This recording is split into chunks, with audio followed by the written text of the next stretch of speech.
Good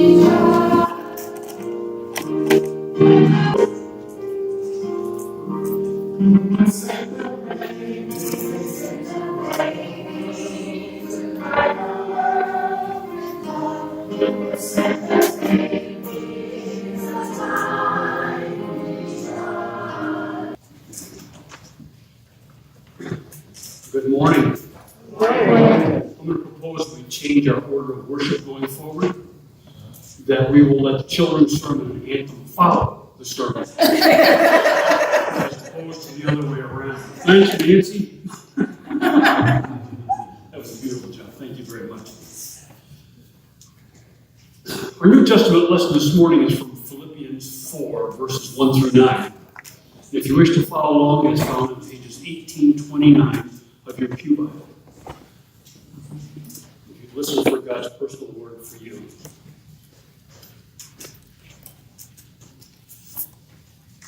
Therefore, my brothers, you whom I love and long for, my joy and crown, that is how you should stand firm in the Lord, dear friends. I plead with Euodia, and I plead with Syntyche, to agree with each other in the Lord. Yes, and I ask you, loyal yokefellow. I like that word, yokefellow. I've never heard that before used anywhere.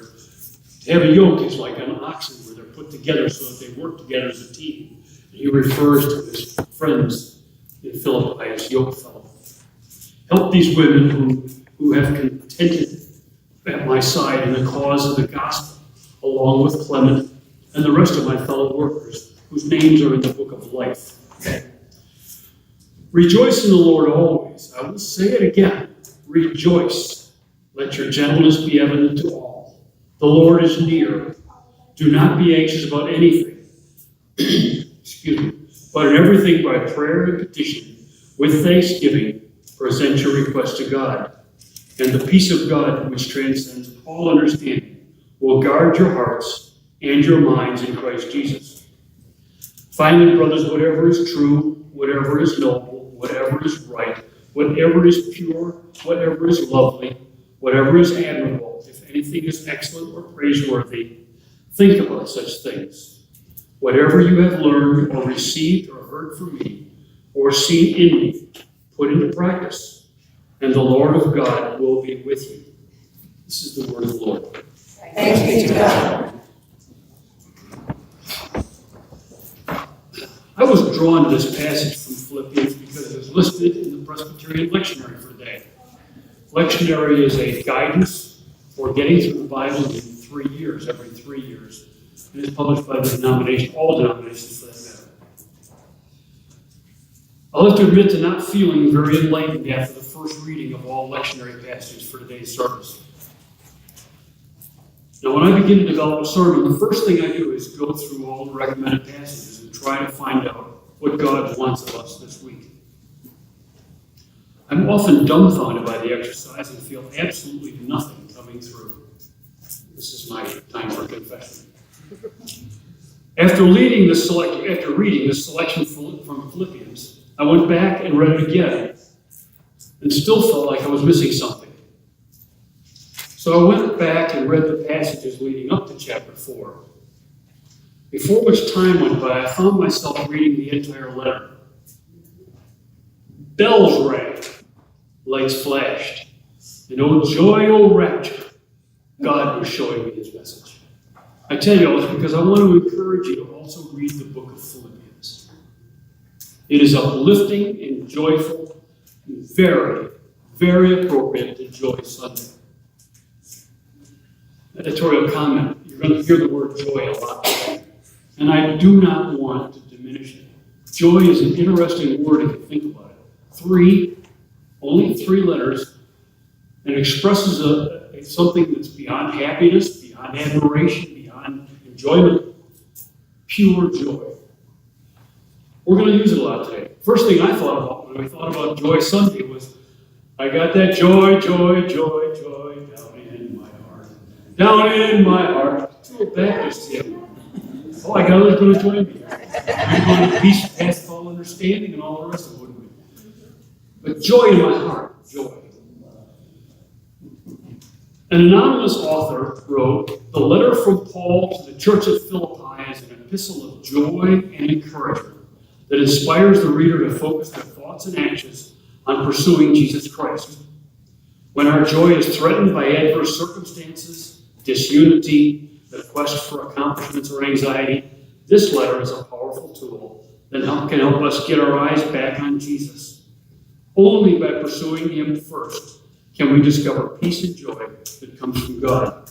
End of quote. Interestingly, at the beginning of this passage, Paul writes, "I plead with Euodia and plead with Syntyche to agree with each other in the Lord." He then asks his yokefellow to help these women. Now, our translation uses the word plead. The Greek word used in this passage was, and my pronunciation of Greek is subject to interpretation as well, parakaleo, meaning to call to or for, exhort to encourage. Its usage was 1, to send for, summon, or invite. 2, I beseech, entreat, beg. 3, I exhort or admonish. Or D, I comfort, encourage, and console. It's interesting to me that in the middle of the letter, he feels compelled to mention the strife between these two women. I want you to remember that this letter, along with all his others, was to be read publicly. Could almost be that he was embarrassing these women in front of their fellow church members. I think the strife between two of his followers must have really bothered Paul quite a bit. And for this reason, he beseeches his fellow workers to try to help them resolve their differences. Now, Paul truly wanted harmony in this and all first century churches.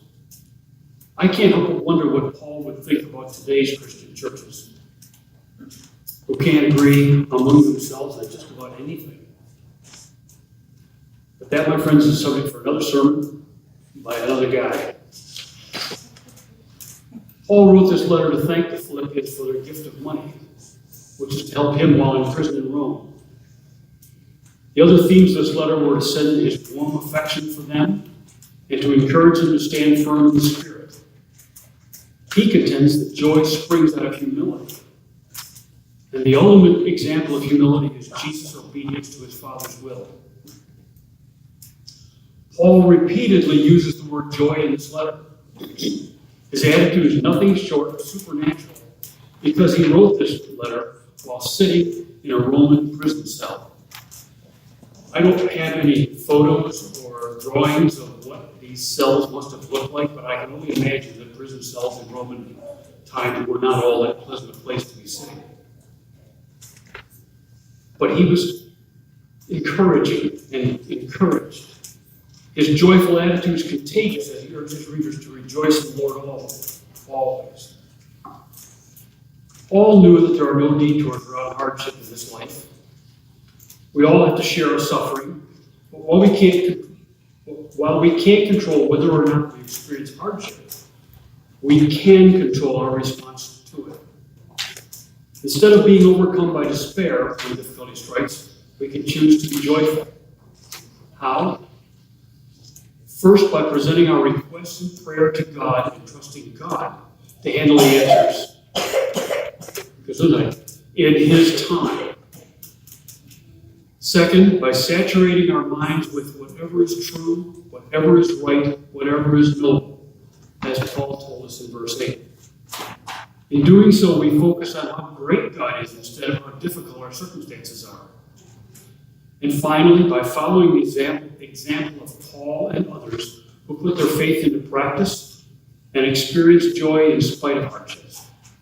When we do these things, we'll begin to see both trials and joys as a gift from God. In verse 8, Paul wrote, "Finally, brothers and sisters, whatever is true, whatever is noble, whatever is right, whatever is pure, whatever is lovely, whatever is admirable, if anything is excellent or praiseworthy, think about such things." Now, the finally in this verse means he's wrapping up his instructions to the church about what they should do, and then lists what are known as the common Greek virtues. It seems strange in that loveliness and admirable are not found anywhere else as Christian values. Why Paul would add these is a complete mystery to me. And apparently several scholars as well have wondered why. Many scholars have written and suppose that the church of Philippi was Paul's favorite, and throughout the book of Philippians it is evident that this was likely the case. I felt the love of Paul to his brothers in Philippi throughout the book, but also in this passage this morning. We all just celebrated Thanksgiving, and if your family is anything like mine, everyone expressed what it is for which each is thankful. Remember, a lot of us do that around the table. I found myself repeating that exercise privately by thinking about what gives me joy. Last week, Carol had us close our eyes and think about God's peace to find calm. Now close your eyes again and think about what gives you joy. Now I have a portable microphone here, so I can come down and ask you, but I think we shouldn't do that. But I want you to give this a bit of thought. What does give you joy? Holding a baby? Any baby, but especially your own child or grandchild. Sitting in front of a nice fire with the one person you love more than anyone else. Knowing that your family is well cared for. Hearing from a friend from whom you had become distant. How about knowing that 2,000 years ago during this season, the world was awaiting the birth of a Savior? How about living in a place where you can freely practice your religion? All of those things give me great joy. I rejoice in the fact that Jesus came to earth as a baby, the only Son of God. He came to save us from sin. He came to suffer and die for you and for me. And it is for this reason that the theme for the third Sunday in Advent is joy. The pure and sheer joy of God sending us His Son. I want to repeat in closing Paul's formula for being joyful rather than being overcome by despair when difficulty strikes. 1, pray to God and trust Him to handle it in His time. I know the first thing we need to pray for is patience. I understand that part. By saturating our minds with what is true, what is right, and what is noble. And 3, by following the example of Paul and others who put their faith into practice and experienced joy in spite of hardships. Share the joy of Christmas with everyone you meet. Relish in the joy of Christmas, not just during Advent, but always. And live the joy of being able to actually practice your belief as a practicing Christian in a free country. Amen. Our second hymn is number 342, Rejoice, the Lord is King.